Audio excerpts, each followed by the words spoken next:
नमस्कार दोस्तों, मैं हृदय मिश्रा आप सभी का स्वागत करता हूं। कैसे आप सभी लोग? आई होप आप सभी लोग अच्छे होंगे और अपनी पढ़ाई को बहुत ही बेहतर ढंग से कर रहे होंगे। देखिए, आज हम लोग एक नई सीरीज की शुरुआत कर रहे हैं और ये सीरीज खासकर आपके यूपीएससी के एग्जाम के लिए, और इसके अलावा अगर आप किसी अदर स्टेट पीसीएस का एग्जाम दे रहे होंगे या कोई वनडे एग्जाम दे रहे होंगे तो इसके लिए आपका एक बहुत अच्छे क्वेश्चन जो है आपको रिवीजन के तौर पे मैं आपको कराऊंगा।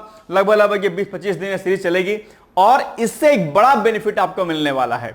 यहां पर हम लोग कूट की तरीके से जो प्रश्न होते हैं कूट के फॉर्म में करेंगे और ये सारे प्रश्न आपके एग्जाम के लिए महत्वपूर्ण हैं। तो ये हम लोग आज से ये पूरा का पूरा क्लास हम लोग स्टार्ट कर रहे हैं। इसमें आज लेक्चर फर्स्ट हमारा है, ठीक है। किसी में हमने व्याख्या डिटेल्स में दी है, किसी में हमने व्याख्या डिटेल्स में नहीं दी है। प्रैक्टिस करने के लिए आपके लिए सबसे बेहतर ऑप्शन है। आप एक काम कीजिए कि अपने सामने एक कॉपी उठा लीजिए और कॉपी उठाने के बाद जो है आप देखिए कि आप कितने प्रश्नों करते हैं। लगभग हम लोग 400 प्रश्नों तक का टारगेट करके चलेंगे। 400 से 500 प्रश्न, लगभग 400 से 500 प्रश्न जो है करेंगे। और ये 400 से 500 प्रश्न क्या होंगे, आपके एग्जाम के लिए बहुत ही आवश्यक वाले होंगे, ठीक है। तो चलिए बिना देरी के आज के सेशन को हम लोग स्टार्ट करते हैं और देखते हैं कि क्या कुछ रहा है। पहला हमारा जो क्वेश्चन है वो क्या रहा है, ठीक है। और अंत में जब आप देखिएगा कि आपने कुल कितने क्वेश्चन को सही किया है। एक दिन में हम लोग 25 क्वेश्चन का टारगेट करके चलेंगे। 24 से 25 क्वेश्चन हम लोग डेली करेंगे और ये जो है आंकड़ा जो है आपका लगभग जो है 500, 600, 700, 800 क्वेश्चन का। ज्यादा हो जाएगा तो और अच्छी बात है। कोशिश करेंगे कि जितना ज्यादा हम करा सके। 500 से प्लस जाएगा, मैं मिनिमम बता रहा हूं 500 क्वेश्चन। 500 से प्लस क्वेश्चन आपको कराए जाएंगे और ये 500 प्लस क्वेश्चन आपके लिए बड़े इंपॉर्टेंट होंगे, ठीक है। तो चलिए दिल थाम के बैठिए और स्टार्ट करते हैं। आज के पहले क्वेश्चन की तरफ हम लोग बढ़ते हैं और देखते हैं क्या कुछ चीजें जो है आज स्टार्टिंग में रही हैं, ठीक है। चलिए आइए, पहला क्वेश्चन है अंतरराष्ट्रीय ऊर्जा एजेंसी आईईए, ठीक है, इंटरनेशनल एनर्जी एजेंसी इसको बोलते हैं, कि रिपोर्ट 2025 के संदर्भ में निम्नलिखित कथनों पर विचार कीजिए और सत्य कथनों का चयन कूट की सहायता से आपको क्या करना है। तो ये आपको बताना है। नंबर 1 है भारत दुनिया का तीसरा सबसे बड़ा ऊर्जा उपभोक्ता है। अब देखो, अब आप एक काम करिए, ये टेस्ट है आपका 25 क्वेश्चन का। अब आप अपने सामने कॉपी लेके बैठ जाइए और एक क्वेश्चन को सॉल्व करिए। अच्छा, जो डेली हमारे करंट अफेयर्स की सीरीज जो चलती है अब वो चलेगी आपका पीसीएस के एग्जाम के बाद। अभी हम रिवीजन करेंगे पूरा का पूरा, क्योंकि रिवीजन आप नहीं करते हैं यही कारण रहता है कि आप जब एग्जामिनेशन हॉल में बैठते होंगे तो प्रश्न अक्सर गलत हो जाता होगा, लेकिन आप देखते होंगे कि ऐसा कोई प्रश्न नहीं रहता होगा जो आपकी नजरों से कभी एकदम से ऐसा रहा हो कि यार ये तो हमने पढ़ा ही नहीं। आप लगभग सभी क्वेश्चन को अपने एग्जामिनेशन हॉल में पढ़े रहे होते हो, लेकिन आप रिवीजन नहीं कर रहे होते हैं। इसलिए वो सारे प्रश्न जो बड़े आसान होते हैं आप क्या करते हैं, उसको गलत करके चले जाते हैं। तो इसलिए रिवीजन क्या आपके लिए सबसे इंपॉर्टेंट। और एक बात ध्यान रखिएगा, पीसीएस का अगर आप एग्जाम दे रहे हैं आपके लिए रामबाण होने वाला है, क्योंकि 30 से 32 प्रश्न 35 प्रश्न तक आपके करंट अफेयर्स के आते हैं। अगर आपने इस सेगमेंट को छोड़ दिया तो फिर आप समझ लीजिए आप तैयारी नहीं कर पाएंगे। जीएस सबका लगभग वैसे रहता है। करंट में अगर आप बाजी मार ले गए तो मामला, ये आरओ का एग्जाम नहीं है। आरओ में 2, 4, 6, 8 ही 10 क्वेश्चन आते हैं करंट अफेयर्स के, लेकिन पीसीएस एग्जाम में जबरदस्त प्रश्न पूछे जाते हैं। जिस तरीके से यूपीएससी प्रश्न पूछे जाते हैं ठीक उसी प्रकार से पीसीएस में भी जबरदस्त प्रश्न पूछे जाते हैं और इसके लिए जरूरी होता है कि आप निरंतर प्रैक्टिस करें। तो आइए, जैसा कि मैंने कहा कि पहला कथन क्या है, भारत दुनिया का तीसरा सबसे बड़ा ऊर्जा उपभोक्ता है, ठीक है। दूसरा, 2030 तक भारत में नवीकरणीय ऊर्जा की हिस्सेदारी 50% तक पहुंचने की संभावना जताई गई है। तीसरा, भारत ने 2025 में ग्लोबल सोलर अलायंस की मेजबानी की है।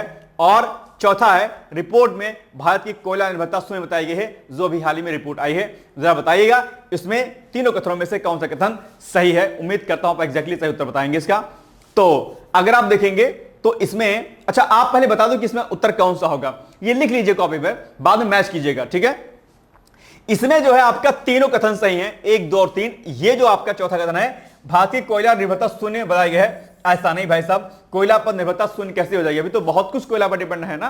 तो ये शून्य नहीं है। 1, 2 और 3 सही है, तीनों कथन सही है, यानी कि B is the right answer. इसका यही उत्तर होगा।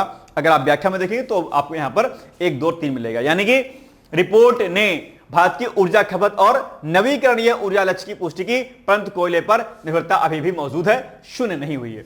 नवीकरणीय और अनवीकरणीय ऊर्जा के स्रोत अक्सर आपकी परीक्षा में पूछे जाते हैं। नवीकरणीय ऊर्जा स्रोत में क्या क्या आएगा आप जानते होंगे। अनवीकरणीय यानी कि रिन्यूएबल और नॉन रिन्यूएबल में क्या क्या ऊर्जा के स्रोत आते हैं जानते होंगे। अगर आपको आता है तो कमेंट करके जरा फट से बताइए कि नवीकरणीय ऊर्जा स्रोत क्या है और अनवीकरणीय ऊर्जा के स्रोत क्या होते हैं। परीक्षा में कई बार पूछा जाता है इस प्रश्न को, ठीक है। चलिए दूसरा, प्रधानमंत्री सूर्य घर मुफ्त बिजली योजना के संदर्भ में लिखित कथनों पर विचार कीजिए और सही कथनों की सहायता से सही कूट की सहायता से सही कथन का चयन करना है आपको। ठीक है, एक बात ध्यान रखिएगा कि प्रधानमंत्री सूर्य घर मुफ्त बिजली योजना, ये सरकार का टारगेट बहुत अच्छा है अपने आप में, आप जानते होंगे 2047 तक विकसित राष्ट्र बनाने का लक्ष्य सरकार का है और इसके अलावा सन 2070 तक, क्या 2070 तक जो है zero carbon emission, net zero carbon का लक्ष्य जो है रखा गया है। ऐसे में सरकार लगातार नवीकरणीय ऊर्जा स्रोतों पर निर्भरता अपनी बढ़ा रही है और जो अनवीकरणीय ऊर्जा स्रोत है वहां पर हम अपनी डिपेंडेंसी को घटा रहे हैं। चाहे बात नवीकरणीय ऊर्जा स्रोत के रूप में, चाहे ग्रीन रेवोल्यूशन जो ग्रीन एनर्जी की बात हो, चाहे आपका प्रधानमंत्री सूर्य मुफ्त घर बिजली हर घर योजना हो, आप देख रहे होंगे अपने आसपास की हर छत पे जो है ये पैनल जो है लगाए गए हैं, जो कि आपके लिए क्या है, बड़े महत्वपूर्ण हैं। ठीक है, तो आइए नंबर 1 पॉइंट इसमें क्या हो जाएगा, पहला पॉइंट हो जाएगा आपका कौन सा, कि योजना का उद्देश्य ग्रामीण गरीब परिवारों को 300 यूनिट मुफ्त बिजली देना है। ठीक है, यह योजना शहरी क्षेत्रों में लागू नहीं है, इसमें 75% तक सब्सिडी दी जाती है और इसका लक्ष्य क्या है, 1 करोड़ परिवार को जोड़ना है। अब जरा बताओ कि इसमें से कौन सा कथन सही हो जाएगा और कौन सा गलत है इसमें। तो अगर आप नोटिस करेंगे तो इसमें क्या लिखा है, यह योजना शहरी क्षेत्रों में लागू नहीं है। ऐसा तो नहीं भाई साहब, यह है ग्रामीण, आपका क्या, आपका ग्रामीण, ठीक है, और प्लस जो है आपका शहरी इलाकों में, दोनों जगहों पर लागू है। ये कथन आपका क्या है, रॉन्ग है। ये कथन आपका सही है, 300 यूनिट दिया जाता है, 75% तक सब्सिडी भी दी जाती है अलग अलग किलोवाट के अकॉर्डिंग, आप जानते होंगे, यह भी सही है। और इसका लक्ष्य 1 करोड़ परिवार को जोड़ना है इस योजना से। तो ये कथन सही है, यानी कि 1 सही है, 3 सही है और 4 सही है। तो 1, 3 और 4 वाले ऑप्शन अगर आप देखेंगे तो बी में आप सही बैठेगा, यानी कि B is the right answer. कोई दिक्कत तो नहीं है। ये देखिए यहां पर चीज यहां पर दी गई हैं। आप जानते होंगे कि 15 फरवरी 2024 को पीएम प्रधानमंत्री सूर्य घर मुफ्त बिजली योजना की शुरुआत की गई थी। किसने की थी, पीएम मोदी ने की थी, और ग्रामीण और शहर दोनों के लिए है। अगर हम लोग बात करते हैं इसकी प्रमुख विशेषताओं की, तो हर महीने 300 यूनिट जो है इसमें मुफ्त बिजली दी जाती है। सब्सिडी सोलर पैनल की स्थापना पर 30,000 से 78,000 तक की सब्सिडी मिलती है। लक्ष्य क्या है, 2026-27 तक जो है 1 करोड़ घरों को लाभान्वित करना है। लागत 3 किलोवाट सोलर पैनल की कुल लागत लगभग 1.45 लाख है, जिसमें सरकार की ओर से 78,000 तक की सब्सिडी प्रदान जो है इसमें की जाती है। तो ये एक बढ़िया योजना है। आप लोग भी अपने घरों पर क्या करें, सौर ऊर्जा का प्लांट जरूर लगवाएं। और आजकल तो एग्रीकल्चर से लेकर के हर एक जगह पर जो है ये चीज चल रही है, तो ये आप लोग इस पर बेहतर काम जरूर करें। ठीक है, चलिए तीसरा क्वेश्चन है, जल जीवन मिशन, यह भी चर्चाओं में रहा है। आप जानते होंगे हर घर में जो है नल से पानी की व्यवस्था की जाए, इसके लिए हर घर जल योजना की शुरुआत की गई थी। आप जानते होंगे हर घर जल योजना एक सबसे बड़ी योजनाओं में से एक है, और इस मामले में हर घर जल योजना के मामले में उत्तर प्रदेश का स्थान जो है अग्रणी माता है, यानी लगभग सभी घरों में नल के द्वारा जल दिया जाता है। ऐसा क्यों किया जा रहा है, ऐसा इसलिए किया जा रहा है क्योंकि आप जानते होंगे कि जो भौम जल हमारा, जिसको हम ग्राउंड वाटर बोलते हैं, इसकी जो मात्रा है वो लिमिटेड है ना, और लिमिटेड है इसलिए हम क्या करते हैं, कई बार बहुत ज्यादा पानी खर्च करते हैं, बिना मतलब के पानी खर्च करते हैं। तो इससे क्या होता है, भौम जल हमारा यानी कि ग्राउंड वाटर लेवल हमारा और डाउन होता हुआ चला जाता है। ऐसे में हर घर में जो है इसकी निर्भरता जो है वो ठीक ठाक रहे, और जो हम वेस्ट करते हैं पानी वो बचे। और दूसरी बात, सबसे बड़ी बात है, शुद्ध पानी की भी आपको आवश्यकता होती है, तो घरों में शुद्ध पानी जाए, इसके लिए जो है हर घर जल नल योजना की शुरुआत की गई है सरकार के द्वारा। तो ऑप्शन बताना कि कौन सही है इसमें से। इसका उद्देश्य हर ग्रामीण घर को नल से जल उपलब्ध कराना है। ठीक है, ओके, डन। दूसरा, 2025 तक भारत में 80% से अधिक ग्रामीण घरों में नल जल कनेक्शन पहुंच चुका है। ओके, ठीक है। दूसरा, यह मिशन राज्यों के सहयोग से लागू होता है। ठीक है, इसमें किसी प्रकार का पर्यावरणीय लाभ नहीं है। ये कैसे बात है भाई, कैसे नहीं लाभ है, पर्यावरणीय लाभ तो है ही है। ये कथन क्या है, रॉन्ग है। पर्यावरणीय लाभ तो है ही है, इससे जो है जल की बचत होती है, जल संरक्षण होता है इससे, तो निश्चित तौर पर इससे पर्यावरणीय लाभ होता है, बल्कि नहीं होता, ऐसा कथन गलत लिखा हुआ है। तो यानी एक कथन सही है, 2 सही है और 3 सही है। तो आज 1 और 2 3 देखेंगे तो कहां पर विकल्प में आएगा, तो ये आएगा विकल्प नंबर ए में, यानी कि A is the right answer. कोई दिक्कत तो नहीं यहां पे। ठीक है, रिवीजन हो रहा बढ़िया आपका। चलिए ठीक है, ए, इस मिशन से भूजल संरक्षण, जो कि मैंने अभी आपको बताया, यानी कि जो ग्राउंड वाटर आपका जो कंजर्वेशन है वो इससे होता है, और दूसरा प्रदूषण में कमी जैसे पर्यावरणीय लाभ भी इसमें क्या है, मिल रहे हैं। भाई आप इससे पॉल्यूटेड वाटर नहीं पीते हैं। जब सरकार आपको नल से पानी देती है तो निश्चित तौर पर क्या होगा, शुद्धतम जल होगा, और जो पॉल्यूटेड वाटर है वो आप नहीं पीते हैं, आप ड्रिंकिंग वाटर के रूप में एक प्योर वाटर पीते हैं, राइट। चलिए, मिशन का संक्षिप्त विवरण की अगर हम बात करें तो इसकी शुरुआत कब होती है, 15 अगस्त 2019 को होती है। ध्यान रखिएगा, आपके एग्जाम में प्रश्न पूछ सकता है कि बताइए इसकी शुरुआत कब हुई है। मैंने कई बार आपसे कहा है कि जो पुरानी योजनाएं होती हैं वो आपके एग्जाम में अक्सर पूछ ली जाती हैं, इसलिए आपको याद रखना है। तो 15 अगस्त 2019 को पीएम मोदी द्वारा इसकी शुरुआत की गई थी। लक्ष्य इसका क्या है, 31 दिसंबर 2024 तक प्रत्येक ग्रामीण घर में नल से जल की आपूर्ति, जो कि लगभग पूरा हो चुका है। ये लक्ष्य तब रखा गया था जब इसकी शुरुआत की गई थी, ठीक है। वर्तमान स्थिति की अगर हम बात करते हैं तो 1 फरवरी 2025 तक 15.44 करोड़ यानी कि 79.74% ग्रामीण घरों में नल से जल की आपूर्ति जो है सुनिश्चित कर दी गई है। ये एक टारगेट बड़ा रखा गया है। बजट और समय सीमा वित्त वर्ष 2025-26 के लिए, तो इसके लिए जो है 67,000 करोड़ रुपए का प्रावधान किया गया है। कई बार ऐसे प्रश्न जो है आपके एग्जाम में पूछ जाते हैं कि भैया इस पर्टिकुलर योजना के लिए सरकार ने कुल कितना धन आवंटित किया है, आप कहेंगे 67,000 करोड़ रुपए 25-26 के सत्र के लिए, ठीक है, याद रहेगा। दूसरा, अभी इसकी समय सीमा जो लिमिट इसकी जो रखी गई थी, अब उसको क्या किया गया है, बढ़ा दिया गया है। तो ये वाला फैक्ट भी आपके एग्जाम के लिए क्या हो जाएगा, आवश्यक हो जाएगा। यानी कि मिशन की अवधि को बढ़ा करके 31 दिसंबर 2028 तक जो है कर दिया गया है, जिससे शेष 4.33 करोड़ घरों में नल से जल की आपूर्ति जो है सुनिश्चित की जाए। तो अब ये प्रश्न पूछ सकता है कि सरकार ने जल जीवन मिशन की अवधि को किस वर्ष तक के लिए बढ़ा दिया है, आप कहेंगे सर 2028 तक के लिए बढ़ा दिया गया है। तो ये सारे फैक्ट जो हमने बताए, इनको एक एक करके क्या करना है, आपको याद कर लेना, ठीक है। चलिए आगे बढ़ते हैं। क्वेश्चन नंबर 4 है, भारतीय अंतरिक्ष अनुसंधान संगठन, जिसको हम लोग क्या बोलते हैं, इसरो बोलते हैं। अच्छा, इसरो से एक बात याद आ गई, जरा अपने आप को होल्ड करिए और तुरंत मुझे बताइए कि इसरो के अध्यक्ष कौन है। रिवीजन सीरीज चल रही भाई साहब, जबरदस्त फायदा मिलने वाला है। मैं फिर से कह रहा हूं आपसे, बिल्कुल टाइम मत वेस्ट कीजिएगा, देखिएगा जरूर से। बताओ मुझे कि इसरो के वर्तमान अध्यक्ष कौन है, तुरंत बताइएगा। और इसरो की स्थापना वर्ष और इसरो के अध्यक्ष कौन है, ये दोनों क्वेश्चन मुझे कमेंट करके फट से बताइए। तो प्रश्न क्या कह रहा है कि इसरो की गगनयान परियोजना के संदर्भ में निम्नलिखित कथनों पर विचार कीजिए और सत्य कथनों का चयन कीजिए। आप बताइए। तो नंबर 1 कथन क्या है, इसका उद्देश्य भारत को मानव अंतरिक्ष उड़ान क्षमता प्रदान करना है। ठीक है, 2025 में पहला मानव परीक्षण हुआ। गगनयान मिशन पूरी तरह से स्वदेशी तकनीक पर क्या है, आधारित है। गगनयान मिशन पूरी तरह स्वदेशी तकनीक पर आधारित है। ठीक है, और बताइए आगे क्या होगा। चौथा क्या हो जाएगा, इसमें रूस और फ्रांस से भी तकनीकी सहयोग मिला हुआ है। अब आप बताइए कि इसमें से कौन सा कथन सही है। मैं उम्मीद करता हूं कि आप इसका एग्जैक्ट उत्तर जो है बताएंगे सही मुझे क्या होगा। चलिए इसका उत्तर बताइए क्या हो जाएगा एग्जैक्ट, मुझे इसका उत्तर बताइए। मैं उम्मीद करता हूं कि आप मुझे सही बताएंगे कि इसका उत्तर क्या होगा। देखो कई बार क्या होता है कि कंफ्यूजन में आप इसमें, ये क्वेश्चन कुछ ऐसा ही है कि इसमें कंफ्यूजन आपको हो सकता है, और मैं उम्मीद करता हूं कि आप जो है इसका उत्तर मुझे एग्जैक्टली सही बताएंगे। तो मेरे अकॉर्डिंग भैया इसमें से जो चौथा वाला है, चौथे वाले में संभवतः जो है ये, हालांकि इसमें रूस और फ्रांस से तकनीकी सहयोग मिला है इसको, तो स्वदेशी तकनीक तो है लेकिन सहयोग इसको रूस और फ्रांस से मिला है। तो देखेंगे अगर देखा जाए कि तो इसमें चारों कथन आपके सही हो जाएंगे, यानी कि 1, 2, 3 और 4। ठीक है, सी इज द राइट आंसर। देखते हैं क्या होगा। सी, सभी कथन सही हैं। हालांकि अंतर्राष्ट्रीय सहयोग शामिल है इसमें तो इसमें आप इसको कर सकते हैं। चलिए, भारत का अंतरिम बजट 2025-26 के संदर्भ में निम्नलिखित कथनों पर विचार कीजिए और सत्य कथनों का जो है चयन करना है कूट की सहायता से। कौन सा सही कथन होगा आपका, ठीक है, बताइएगा मुझे। इसमें ग्रामीण विकास और हरित ऊर्जा पर विशेष जोर दिया गया है। ठीक है, ओके। दूसरा, किसानों के लिए क्या है, किसानों के लिए प्रधानमंत्री अन्नदाता सुरक्षा योजना की घोषणा की गई है। ठीक है, बजट घाटा लक्ष्य 5.1 रखा गया है। और चौथा है, महिलाओं के लिए विशेष उद्यमिता योजना शुरू की गई है। ठीक है, अब आप बताओ कौन सा कथन इसमें सही है।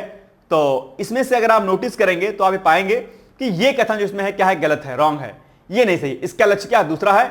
1, 2 और आपका 4 सही लग रहा है मुझे तो 1 सही, 2 सही, 4 सही है। और एक बात ध्यान रखिएगा आप लोग, बजट कुल कितना आवंटित किया गया, उसका बजट का कुल जो खर्चा है वो कितना रखा गया, इस बार पूछता है प्रश्न कई बार।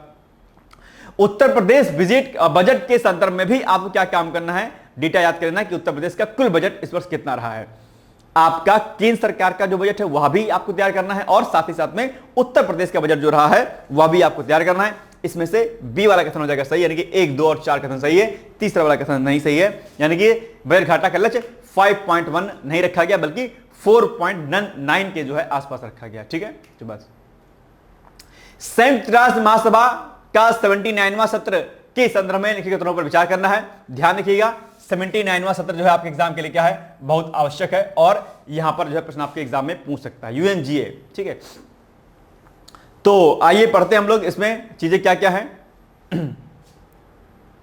नंबर 1, इसमें वैश्विक शांति और जलवायु परिवर्तन प्रमुख मुद्दे हैं। बिल्कुल सही बात है, ये 2024 में ये जो है समय हुआ था। मैंने आपको डेली करंट अफेयर्स वाली क्लास में इसको मैंने आपको कराया था कि भाई इसको आप लोग अच्छे से कर लीजिएगा।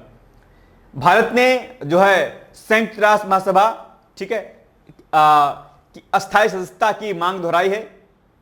भारत ने यूएनएससी में कर लीजिएगा, में इसको में कर दीजिए, में भारत के प्रधानमंत्री ने वैश्विक दक्षिण की आवाज उठाई है। भारत को 25 से 27 के लिए गैर स्थायी सदस्य चुना गया है। नहीं, ये नहीं है, ये नहीं है, बल्कि 1, 2 और 3 सही है। 1 सही, 2 सही और 3 सही है। आप जानते होंगे कि वैश्विक दक्षिण का मतलब एक तरीके से खासकर दक्षिण एशिया यही देशों के बारे में सरकार ने खासा जोर दिया है कि भाई इसका विकास क्या, डेवलपमेंट होना चाहिए अल्टीमेटली। ठीक है, तो इसमें से ये नहीं सही, बाकी 1, 2, 3 तीनों सही हैं, यानी कि B is the right answer हो जाएगा। आप लोग मैच कीजिएगा बाद में कितने प्रश्न आपने सही किए हैं। चलिए अब इसके बारे में थोड़ा सा पढ़ लीजिए कि संयुक्त राष्ट्र महासभा, अच्छा, भारत यूएनएससी का गैर स्थायी सदस्य जो है 2021-22 में रहा है, 26-27 वाली बात नहीं हुई, 2025 में नहीं। ठीक है, तो ये पॉइंट आपको याद रखना है कि कब स्थायी सदस्य रहा है, तो 21 से 22 में रहा है। अब इस सत्र के बारे में थोड़ा सा पढ़ लेते हैं। तो ये जो संयुक्त राष्ट्र महासभा का 79वां जो सत्र रहा है, ये 10 सितंबर 2024 को न्यूयॉर्क में संयुक्त राष्ट्र मुख्यालय में शुरू हुआ और 30 सितंबर 2024 को जो है संपन्न हो गया था। ठीक, इसके अलावा इस सत्र की अध्यक्षता किसने की थी? कैमरून के पूर्व प्रधानमंत्री महामहिम श्री फिलोमोन यांग ने की थी और यह सत्र वैश्विक शांति, सुरक्षा, सतत विकास और मानवाधिकार जैसे महत्वपूर्ण मुद्दों पर चर्चा के लिए आयोजित किया गया था। यानी कि ग्लोबल पीस हो अपने आप में हर तरीके से, चाहे बात पर्यावरणीय सतत विकास की हो, चाहे बात शांति और सुरक्षा की हो या फिर संधारणीय विकास की हो, इस यूएनजीए समिट में इन सारे बातों पर चर्चा की गई थी।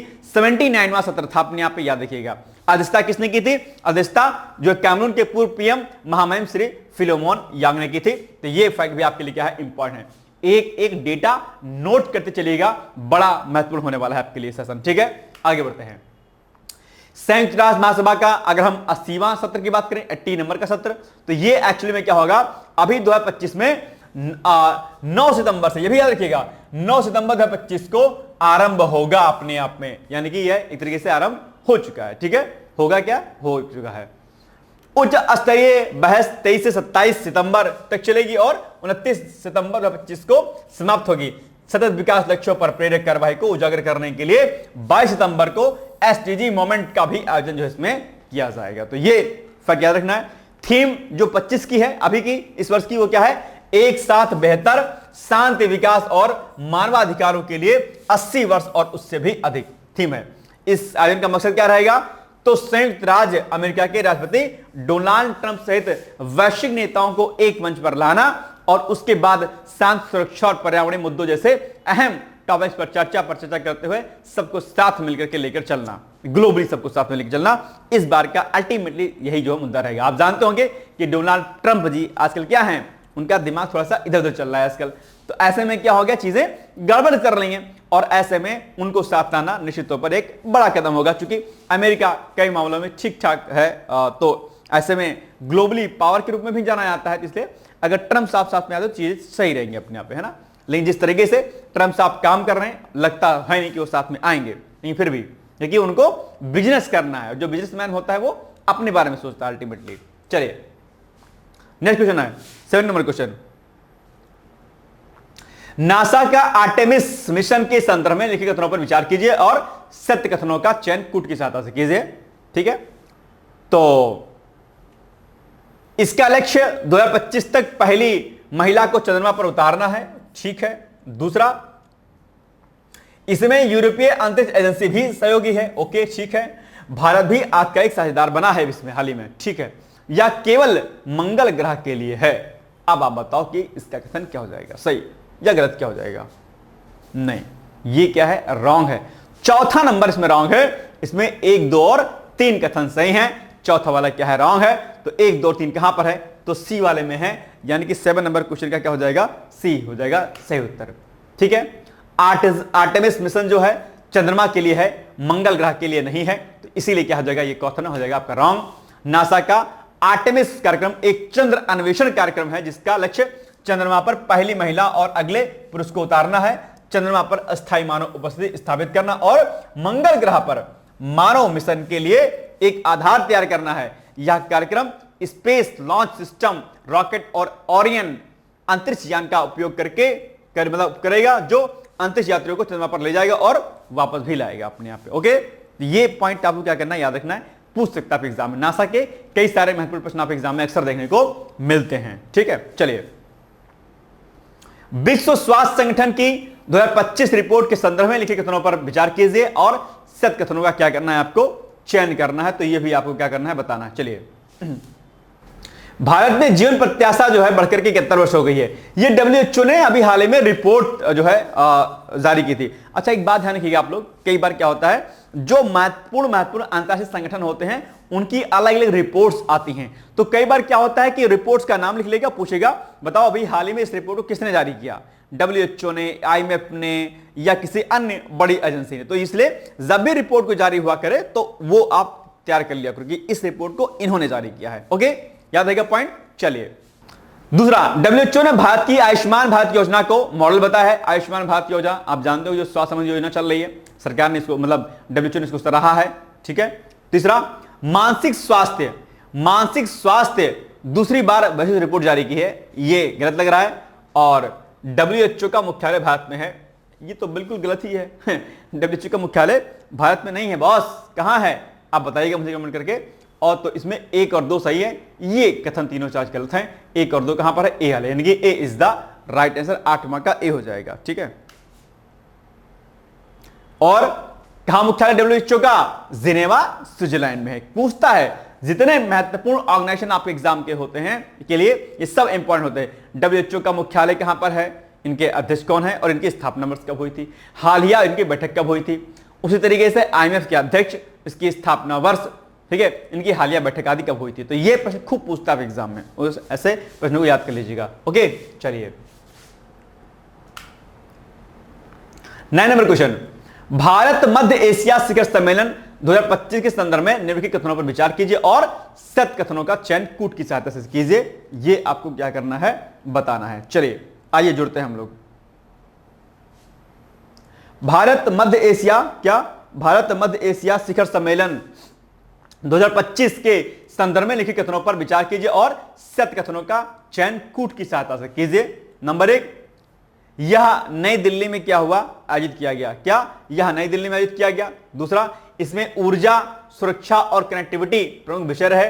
और तीसरा, भारत और उज्बेकिस्तान ने रक्षा समझौता किया और इसमें केवल 3 देश थे।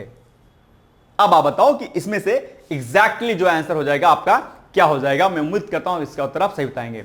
क्या है, भारत मध्य एशिया शिखर सम्मेलन, ये अभी हुआ था 25। इसमें आप देखेंगे 5 देश शायद आई थिंक शामिल थे, 3 देश नहीं थे इसमें। क्या इसमें 3 देश नहीं शामिल थे, 5 देश शायद संभवतः शामिल थे। तो एक कथन ये सही है, बिल्कुल सही है। ऊर्जा, सुरक्षा और कनेक्टिविटी आदि इसके मेन इश्यूज रहे, मेन मुद्दे रहे इसके। और भारत और उज्बेकिस्तान के मध्य में रक्षा डिफेंस जो है समझौता पर भी MOU पर साइन हुआ है, बिल्कुल सही है। ये इसमें चौथा वाला क्या है, रॉन्ग है। तो आप देखेंगे तो 1, 2 और 3 कथन, बी वाला मुझे लग रहा है इसमें सही उत्तर हो जाएगा। 9 नंबर क्वेश्चन, बिल्कुल ठीक है। अब देखो, इसमें सभी 5 मध्य एशियाई देश शामिल हुए हैं, 5, 3 नहीं 5, इसलिए कथन 4 गलत हो जाएगा। अब 4th भारत मध्य एशिया संवाद की बैठक कब हुई, 6 जून 2025 को नई दिल्ली में भारत के विदेश मंत्री की अध्यक्षता यानी कि एस जयशंकर जी की अध्यक्षता में हुई है। ये बैठक में कौन कौन शामिल हुआ भैया, कजाकिस्तान गणराज्य, किर्गिज गणराज्य, तजाकिस्तान गणराज्य, तुर्कमेनिस्तान और उज्बेकिस्तान गणराज्य जो है इसमें क्या हुए हैं शामिल, 5 कंट्री इसमें शामिल हुई हैं। इनके विदेश मंत्रियों ने पार्टिसिपेट किया है। भारत ने यानी कि मंत्रियों ने भारत और मध्य एशियाई देशों के बीच सभ्यतागत, सांस्कृतिक और जन स्तर के गहरे संबंधों को रेखांकित किया और एक दूरदर्शी, व्यापक तथा टिकाऊ भारत मध्य एशिया साझेदारी के निर्माण के प्रति अपनी प्रतिबद्धता को क्या किया, दोहराया भैया कि हम इन क्षेत्रों के विकास के लिए क्या है, प्रतिबद्ध हैं, हम उनके विकास में अपनी अहम भूमिका को अदा करेंगे। राइट, तो ये याद रखिएगा, डेट और कितने देश आदि शामिल थे, इनको आप एक बार पढ़ लीजिएगा अच्छे तरीके से। ठीक है, चलिए। और इसके अलावा जो है मंत्रियों ने बहुआयामी सहयोग को सशक्त करने के लिए और जो अन्य चुनौतियां आदि हैं उनके लिए भी व्यापक स्तर पर काम करने की बात कही है। और भारत मध्य एशिया समाज की भूमिका को एक महत्वपूर्ण मंच के रूप में सराहा है। मंत्रियों ने इस बात पर जोर दिया कि भारत और मध्य एशिया के बीच भारत और मध्य एशिया के बीच सहयोग का उद्देश्य क्षेत्रीय शांति, सुरक्षा, स्थिरता, सतत आर्थिक वृद्धि और क्षेत्र में सतत समृद्धि को बढ़ावा देना है। अब आपके मेंस में भारत और मध्य एशिया के बीच में सहयोग कितना महत्वपूर्ण कदम साबित हो सकता है, ऐसा प्रश्न आपके एग्जाम में मेंस में प्रश्न पूछ सकता है।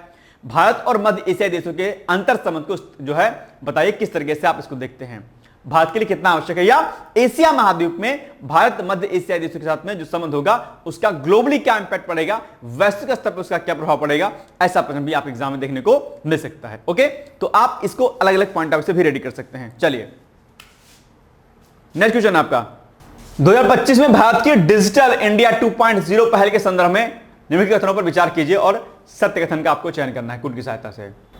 इसका लक्ष्य ग्रामीण स्तर तक डिजिटल जो है भुगतान पहुंचाना, मतलब डिजिटलाइजेशन करना है। ठीक है, इसमें एआई यानी कि आर्टिफिशियल इंटेलिजेंस आधारित सेवाओं पर जोर है इसका। ठीक है, इसका संचालन केवल निजी कंपनियां करती हैं, ये कैसे काम हो सकता है? नहीं भैया, केवल निजी कंपनियां करते हैं ऐसा तो नहीं है, रॉन्ग है ये अपने आप में। और साइबर सुरक्षा है तो विशेष नीतियां बनाई गई हैं अपने आप में, बिल्कुल सही बात है। यानी कि 2025 में जो डिजिटल इंडिया 2.0 है, आप जानते होंगे सरकार का लक्ष्य क्या है, हर घर तक, शहर से गांव तक, हर व्यक्ति तक क्या करना है, जो है इंटरनेट की सुविधा को प्रदान करना है और सारी चीजें जो है क्या करनी है, डिजिटलाइज करनी है। आप जानते होंगे डिजिटलीकरण के इस दौर में जो है चीजें क्या हो रही हैं, बहुत ज्यादा ट्रांसपेरेंट हो रही हैं अपने आप में। और पहले क्या होता चीजें, अब जैसे डीबीटी चलाया सरकार ने, डायरेक्ट बेनिफिट ट्रांसफर, तो क्या हुआ है, ये भी अपने आप में डिजिटलाइजेशन का ही तो एक रूप है अपने आप में। सरकार सीधे बैंक खातों में अपने आप में पैसा पे करती है कि भैया जाओ सीधे पैसा निकालिए। अब आप उसको एटीएम से निकालिए या गूगल पे से पे कीजिए, इट्स योर चॉइस, आपकी जैसे चॉइस है आप करेंगे। तो डिजिटलाइजेशन अपने आप एक बड़ा मुद्दा है और डिजिटलाइजेशन से निश्चित तौर पर करप्शन पर एक जो है खासा चोट पहुंचाई जा सकती है, पहुंचाई जा रही है अपने आप में। जब से चीजें डिजिटल हुई तब से काफी हद तक जो चीजें जो कि भ्रष्टाचार की भेंट चढ़ जाती थी उस पर आप लगाम लगाने का काम इसी डिजिटलाइजेशन की वजह से हो पाया है। हालांकि अभी भी और प्रयास करने की आवश्यकता है कि चीजें इसमें और बेहतर ढंग से की जा सके। तो इसमें आपका 1, 2 और 4 सही है, ये नहीं सही है। तो 1 सही है, 2 सही है और 4 सही है। तो कहां पर 1, 2, 4 और बी वाले ऑप्शन में सही है, यानी कि B is the right answer. या कुछ और ऑप्शन होगा इसका, बी ही होगा। ठीक है, अब थोड़ा सा देख लेते हैं हम लोग। और इसमें सरकार और सरकारी और निजी क्षेत्र दोनों की कंपनियां इसमें काम करेंगी, किसके लिए, डिजिटलाइजेशन में। अगर इसका उद्देश्य हम देखेंगे तो उद्देश्य क्या होगा, सभी नागरिकों के लिए डिजिटल साक्षरता सुनिश्चित करना है, डिजिटल अवसंरचना यानी कि इंफ्रास्ट्रक्चर सुदृढ़ करना, मजबूत करना, ई गवर्नेंस के माध्यम से पारदर्शिता और जवाबदेही बढ़ाना। देखो कॉन्सेप्ट क्या आया, ई गवर्नेंस। क्या आया, ई गवर्नेंस। ई गवर्नेंस का मतलब हो गया कि हम इंटरनेट के माध्यम से हम, ठीक है, ई गवर्नेंस आपका यूपीएससी और पीसीएस के समान अध्ययन के पेपर सेकंड का क्या है, पार्ट है। इसमें ई गवर्नेंस पूछता है। ई गवर्नेंस जो है आपका एथिक्स में पढ़ते हैं आप, तो ई गवर्नेंस आपके लिए बड़ा इंपॉर्टेंट है, इसको आप अलग से रेडी कर लीजिएगा। ये मैं आपको देता हूं टास्क कि भैया इसको रेडी कर लीजिएगा, टास्क है आपका। और ई गवर्नेंस होगा तो क्या होगा, ट्रांसपेरेंसी आएगी, और क्या होगा आपकी ट्रांसपेरेंसी के साथ में क्या आएगी, अकाउंटेबिलिटी। यानी कि ई गवर्नेंस आपके लिए इंपॉर्टेंट है। और जब डिजिटाइजेशन होगा तो निश्चित तौर पर ई गवर्नेंस यानी कि इंटरनेट के माध्यम से चीजें हो जाएंगी, सब कुछ ऑनलाइन होगा, बढ़िया तरीके से इलेक्ट्रॉनिक तरीके से होगा। तो ई गवर्नेंस, कृत्रिम बुद्धिमत्ता, आर्टिफिशियल इंटेलिजेंस और अन्य उभरती जो भी टेक्नोलॉजीज हैं इनका भी उपयोग करके हम नवाचार यानी कि इनोवेशन को आगे बढ़ा सकते हैं। तो ये क्या है, डिजिटल इंडिया 2.0 का मेन उद्देश्य है। इसके अलावा और अन्य जो चीजें इसमें शामिल हैं आप इसको एक बार अच्छे से क्या करिएगा, देख लीजिएगा। समझ में तो आ रहा है सब चीजें। डिजिटल इंडिया 2.0 पर शॉर्ट नोट्स आपके एग्जाम में आ सकता है, इसलिए इसको आप अलग से रेडी कर लीजिएगा, ठीक है। अच्छा एक बात बताओ, डिजिटल इंडिया मिशन की शुरुआत कब की गई थी, बताओ मुझे जरा, यह भी बड़ा अच्छा प्रश्न है आपके लिए। कमेंट करके मुझे बताइए कि डिजिटल इंडिया मिशन की शुरुआत कब की गई थी। जल्दी से मुझे इसका आंसर चाहिए, एनी हाउ चाहिए। मैं उम्मीद करता हूं कि आप मुझे इसका उत्तर जरूर बताएंगे कि डिजिटल इंडिया मिशन की शुरुआत किस वर्ष की गई थी, ठीक है। चलिए नेक्स्ट है, भारत ऑस्ट्रेलिया रणनीतिक साझेदारी के संदर्भ में निम्न कथनों पर विचार कीजिए। अभी हाल ही में ये भारत ऑस्ट्रेलिया रणनीतिक साझेदारी संपन्न हुई थी। आप जानते होंगे ऑस्ट्रेलिया जो है क्या है, अपने आप में जो है ऑस्ट्रेलिया भारत का प्रमुख जो है साझेदार है, व्यापारिक साझेदार। ऑस्ट्रेलिया क्वाड का भी समूह देश है। क्वाड सुना है, क्वाड की नहीं सुना है, क्या होता है क्वाड? क्वाड क्या है? क्वाड में कुल कितने देश शामिल हैं जरा बताइए मुझे। क्वाड में शामिल 4 देश हैं, कौन कौन से? अब आ गया पॉइंट तो याद कर लीजिए। एक है आपका भारत, ठीक है, दूसरा है आपका क्या, जापान, ठीक है, तीसरा आपका क्या है, अमेरिका, और चौथा क्या है आपका, ऑस्ट्रेलिया।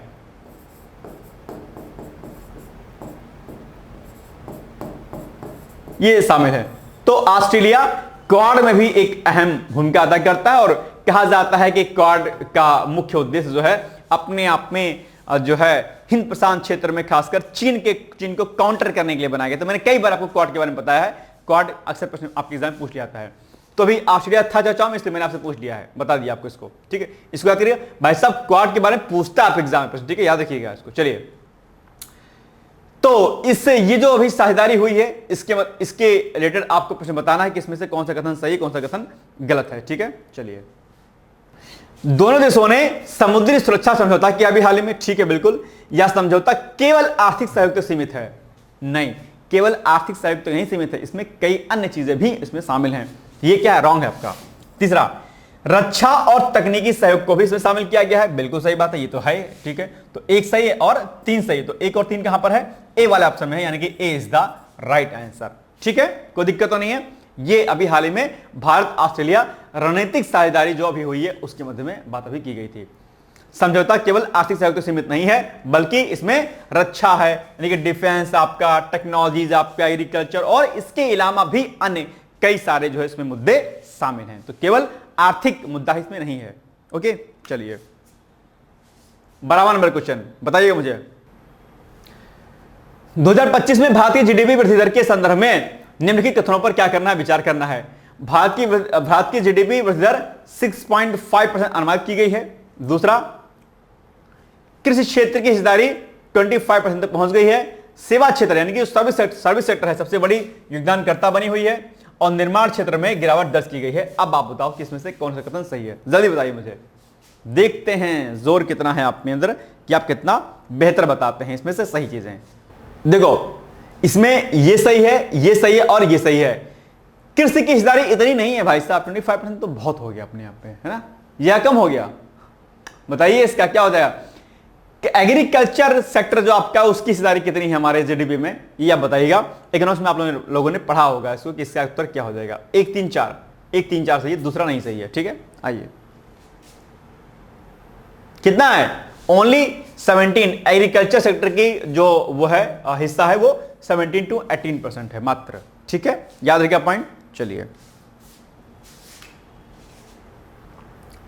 प्रधानमंत्री कौशल विकास योजना के संदर्भ में निम्नलिखित कथनों पर विचार कीजिए।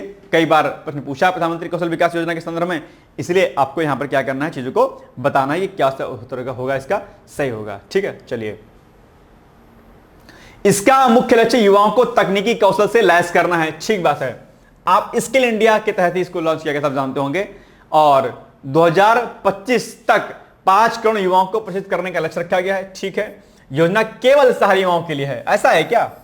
प्रधानमंत्री कौशल विकास योजना, जिसमें हम लोगों को अलग अलग जो है उसमें फील्ड में हम क्या करते हैं, ट्रेंड करते हैं। उसके बाद कंपनियां आती हैं, उनको हायर कर लेती हैं, या फिर वो अपने स्किल के अकॉर्डिंग या तो अपना बिजनेस शुरू कर लेते हैं या फिर कहीं अन्य जगह पर काम करना शुरू कर देते हैं।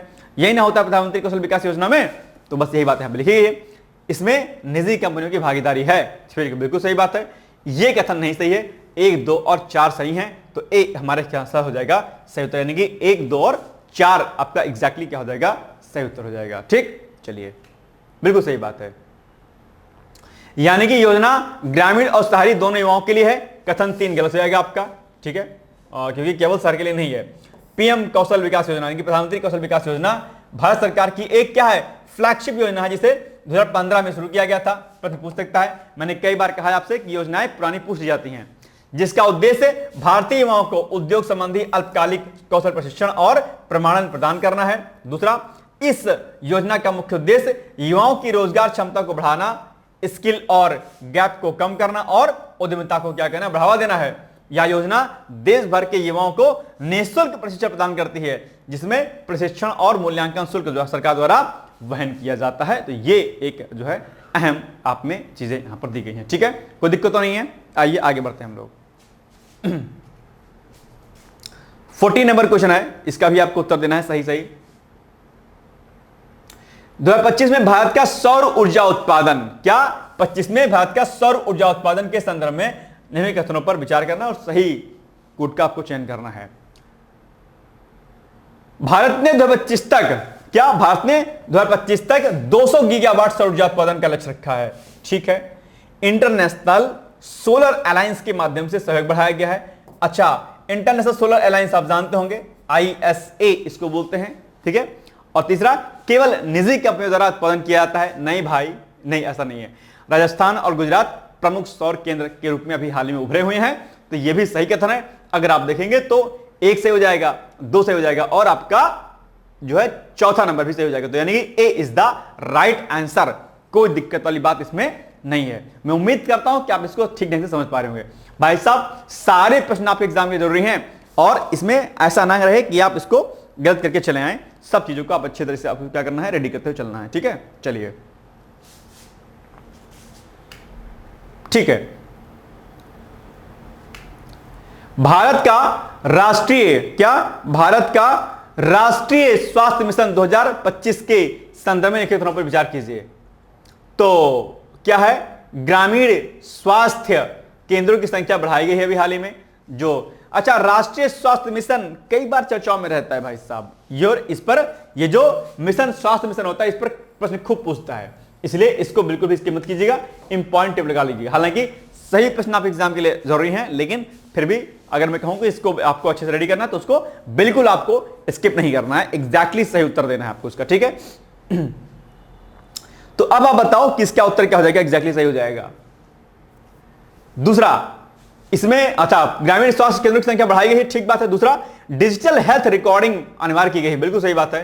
केवल शहरी अस्पताल इस मिशन के अंतर्गत आते हैं, नहीं भाई साहब, ऐसा तो बिल्कुल भी नहीं है। तो 1 और 2 सही है, 3 तीसरा गलत है। तो ए इज द राइट आंसर, यानी कि 1 और 2 कथन आपके क्या है, सही है, ठीक है। अब देखो, अब इसके कुछ एक पॉइंट हम लोग देख लेते हैं। और यह मिशन शहरी और ग्रामीण जो है दोनों अस्पतालों के लिए है, तो इसलिए आपका 3 कथन गलत था।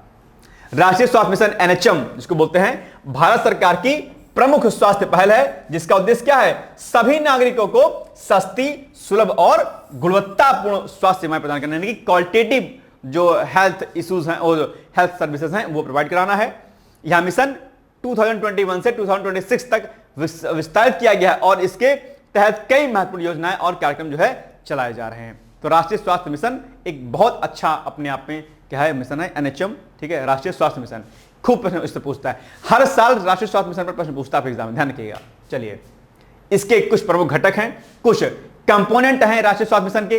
कौन कौन से कंपोनेंट हैं, तो लगे हाथ आइए हम इसको देख लेते हैं, क्योंकि ये जरूरी है आपके एग्जाम के। नंबर 1 क्या है पॉइंट, राष्ट्रीय ग्रामीण स्वास्थ्य मिशन, यानी कि इसमें क्या होगा, ग्रामीण क्षेत्रों में स्वास्थ्य सेवाओं की पहुंच और गुणवत्ता में सुधार करना, इसका लक्ष्य है। दूसरा, राष्ट्रीय शहरी स्वास्थ्य मिशन, ये क्या है, राष्ट्रीय ग्रामीण स्वास्थ्य मिशन, और ये क्या है, राष्ट्रीय शहरी स्वास्थ्य मिशन।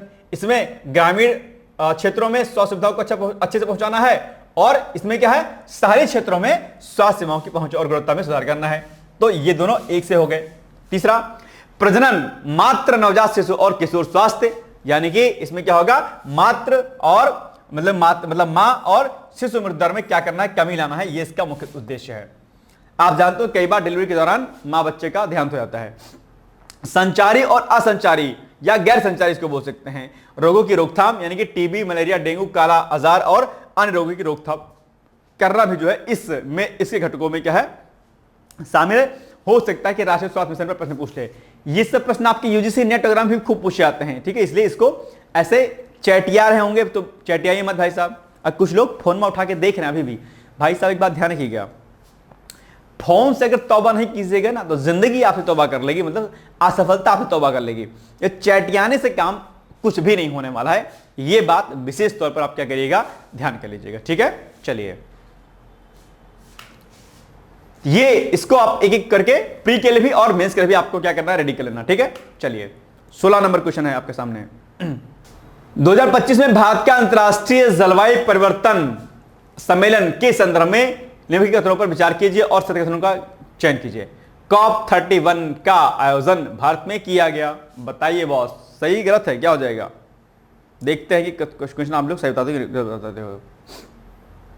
दूसरा, भारत ने 2070 तक नेट जीरो कार्बन का लक्ष्य घोषित किया है, ठीक है, ओके। सम्मेलन में केवल एशियाई देश शामिल हुए थे, अच्छा जी। नवीकरणीय ऊर्जा बढ़ाने पर विशेष जोर दिया गया है, बताइए। COP31 कॉन्फ्रेंस ऑफ पार्टीज क्या बोलते हैं, conference of parties. Conference of parties दो होती हैं भाई साहब, एक सम्मेलन होता है किस पर, एक होता है आपका क्लाइमेट चेंज पर, CLIMATE क्लाइमेट चेंज पर एक स्कॉप होता है, और एक होता है बायोडाइवर्सिटी पर, बायो DIVERSITY। बायोडाइवर्सिटी और क्लाइमेट चेंज दोनों पर जो है अलग अलग बैठ के इसकी होती है कॉप की। कॉन्फ्रेंस ऑफ पार्टीज एक क्लाइमेट चेंज पर और एक बायोडाइवर्सिटी पर, ध्यान रखिएगा, कंफ्यूजन में नहीं रहिएगा बॉस, ठीक है। फिलहाल ये जलवायु परिवर्तन वाले समय की बात कर रहा है, तो इसमें से अगर आप देखेंगे तीसरा कथन नहीं सही है, केवल एशियाई देश में शामिल नहीं थे बल्कि अन्य देश भी इसमें शामिल थे, ये कथन आपका रॉन्ग है। 1, 2 और 4 सही है, यानी कि A is the right answer boss, ठीक है। चलिए ठीक है, बिल्कुल सही बात है, 1, 2 और 4 सही है, यानी इसमें सभी महाद्वीपों के अलग अलग देश इसमें शामिल थे, केवल एशिया के नहीं। चलिए 17 नंबर क्वेश्चन बताइएगा। 17 नंबर क्वेश्चन का क्या बताना है आपको, बताना है डिजिटल मुद्रा पहल। डिजिटल मुद्रा आप जानते हो आजकल डिजिटल करेंसी चली रही है आजकल, है ना, अच्छे तरीके से, तो इसी के संदर्भ में आपको बताना है बातें। तो आरबीआई ने क्या किया है, डिजिटल रुपी लॉन्च किया है आरबीआई ने, रिजर्व बैंक ऑफ इंडिया जिसको हम लोग बोलते हैं, बैंकों का बैंक कौन है, रिजर्व बैंक ऑफ इंडिया है। अब आपको बताना है इसमें से क्या कथन हो जाएगा सही। या केवल ऑनलाइन लेन देन के लिए उपयोगी है, ठीक है, यह मुद्रा सरकारी नियंत्रण में है, ओके, और डिजिटल मुद्रा के लिए किसी बैंक की जरूरत नहीं है। अब बताइए क्या होगा इसका उत्तर। ये केवल ऑनलाइन नहीं, अब ऑफलाइन भी इसको किए जाने की बात कही जा रही है, ये कथन आपका हो जाएगा रॉन्ग। 1, 3 और 4 हो जाएगा सही, यानी कि B is the right answer, ठीक है, ओके। अब इसके बारे में थोड़ा सा फैक्ट हम लोग फैक्ट पढ़ लेते हैं। डिजिटल मुद्रा आपके मेंस के लिए भी जरूरी है, ध्यान रखिएगा, हो सकता है आपके मेंस एग्जाम में प्रश्न पूछ ले यहां से, डिजिटल मुद्रा क्या होती है, क्या इसके फायदे आदि हैं, ओके।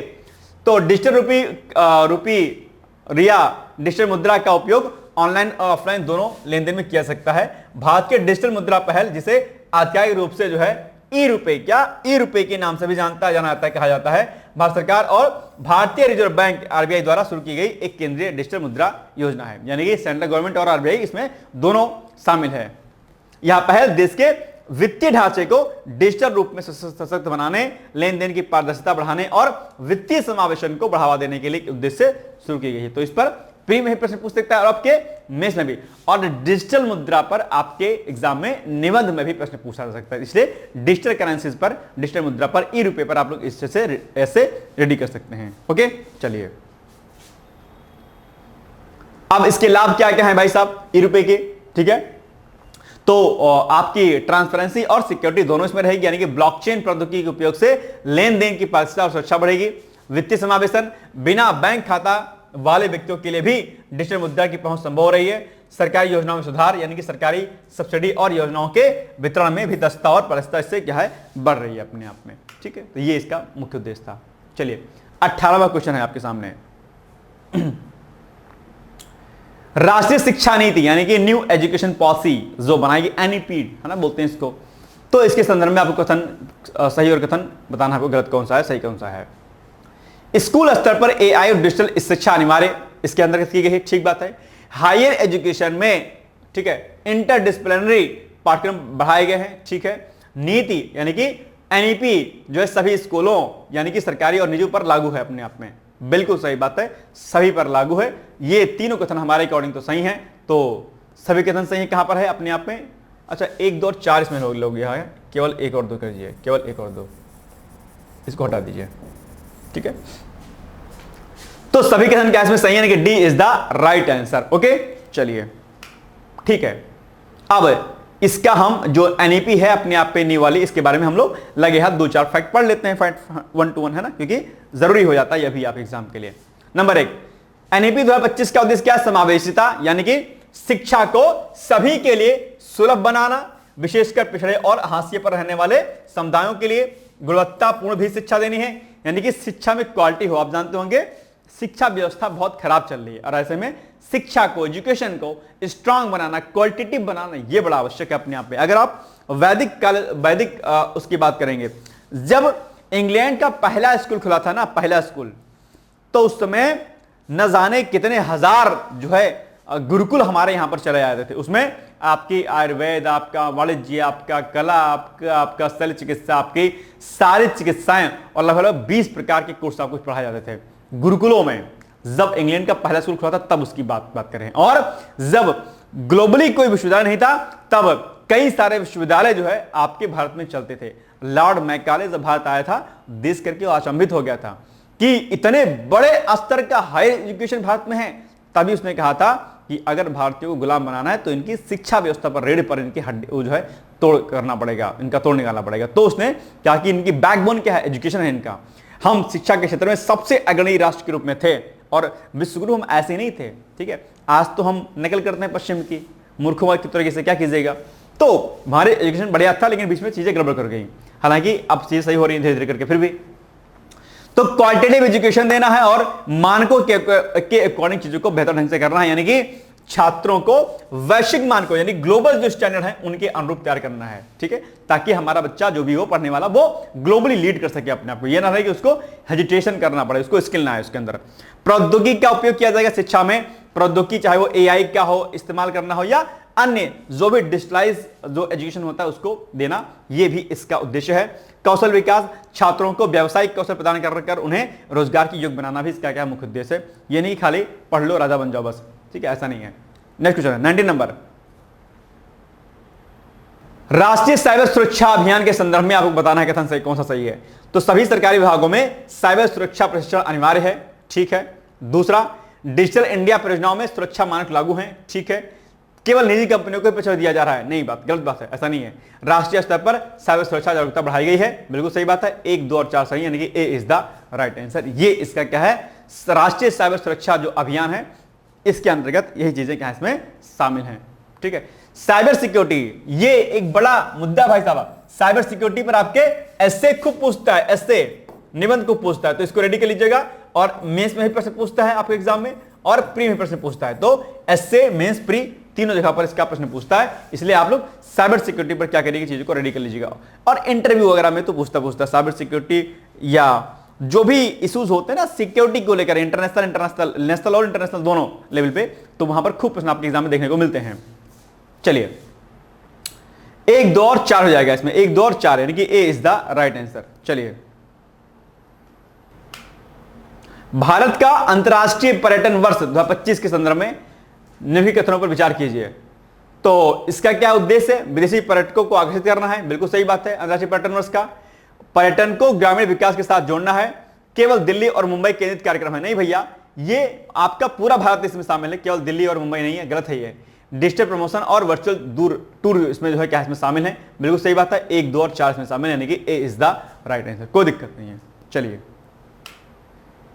यह पहल पूरे भारत में लागू है, केवल 2 शहरों तक सीमित नहीं है ना।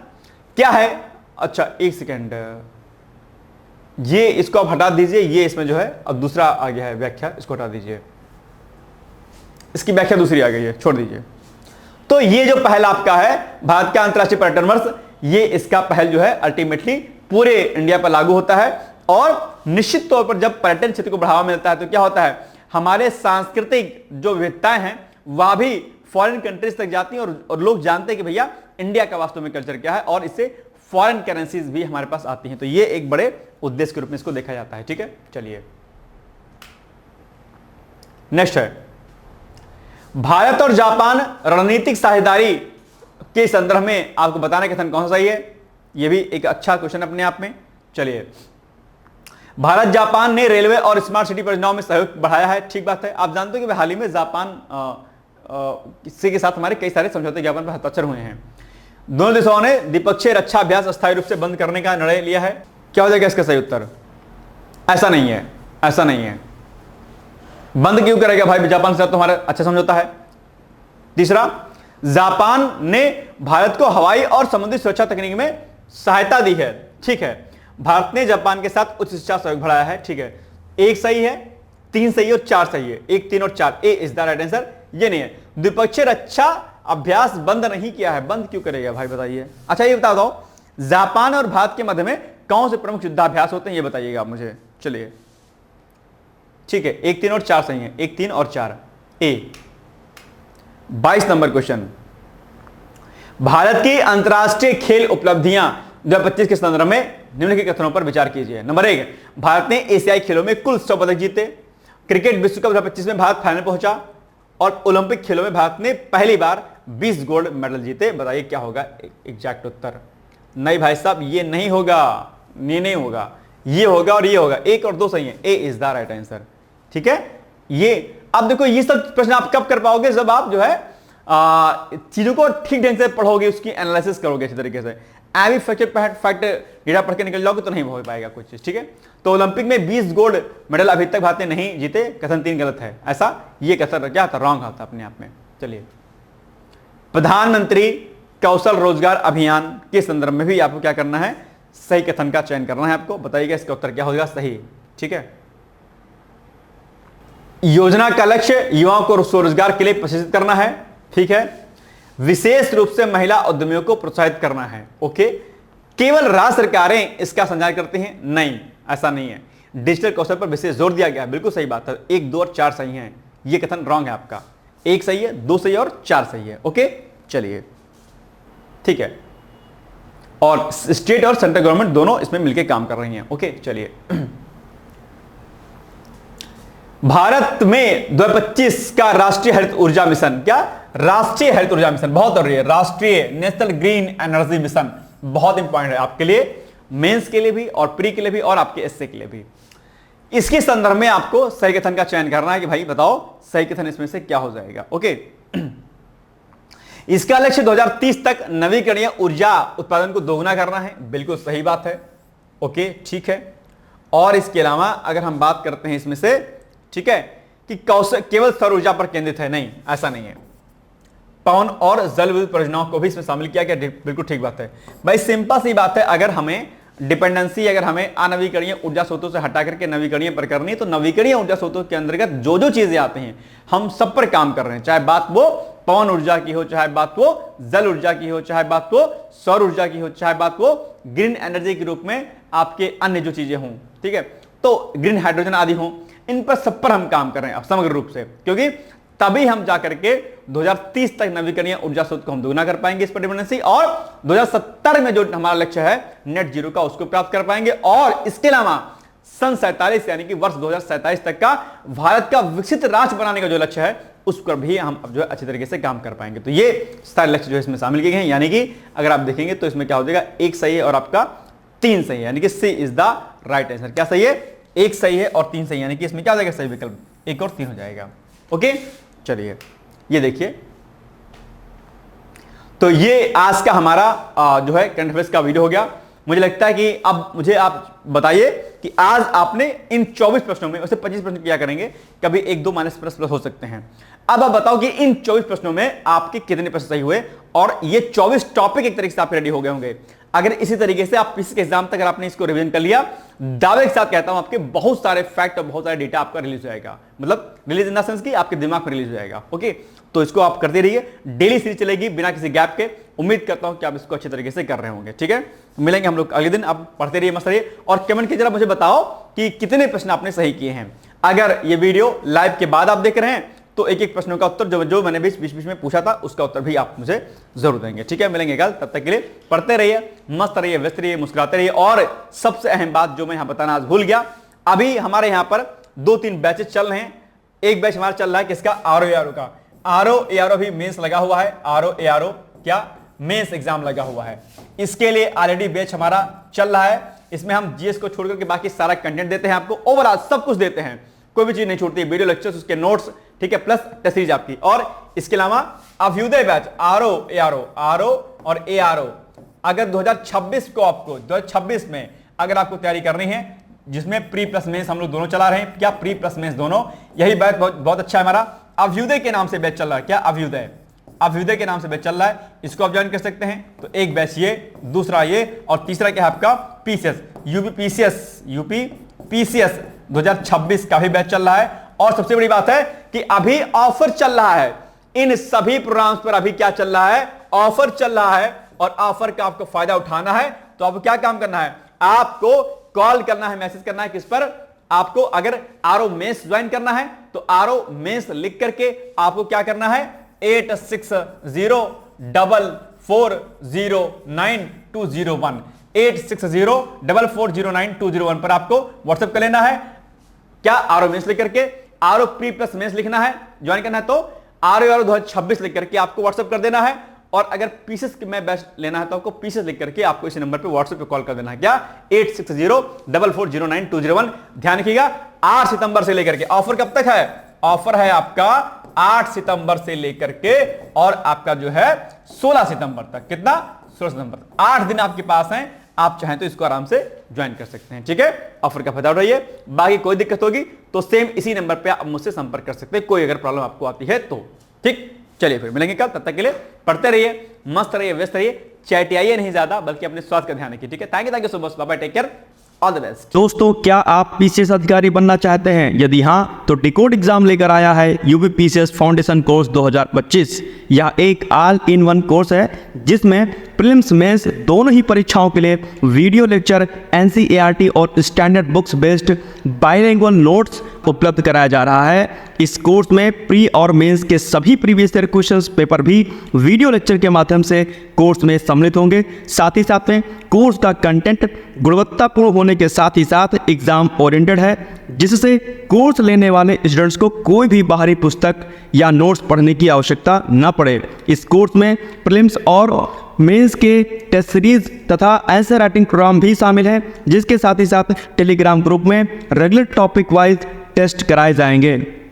इसके साथ ही सीसेट, निबंध तथा सामान्य हिंदी की अतिरिक्त कक्षाएं भी चलाई जाएंगी तथा हमारे कोर्स से परीक्षा में सफल होकर इंटरव्यू देने वाले विद्यार्थियों को इंटरव्यू की भी तैयारी कराई जाएगी और अंतिम परिणाम कुछ भी हो, पूरी फीस उन्हें रिवार्ड के स्वरूप जो है वापस कर दी जाएगी तथा अगले बैच में उन्हें निःशुल्क प्रवेश प्रदान किया जाएगा। उल्लेखनीय है कि डिकोड एग्जाम एक संस्थान के रूप में 5 वर्ष के अपने सफल कार्यकाल में अब तक 55 से अधिक विद्यार्थियों को विभिन्न परीक्षाओं में अंतिम सफलता दिलाने में अपना सफल योगदान दे चुका है। इस कोर्स की फीस 15,000 रुपये निर्धारित की गई है, लेकिन पहले प्रवेश लेने वाले 100 विद्यार्थियों को 3,000 रुपये की विशेष छूट दी जा रही है। और अधिक जानकारी के लिए हमारे संस्थान के नंबर 6307495944 पर संपर्क करें।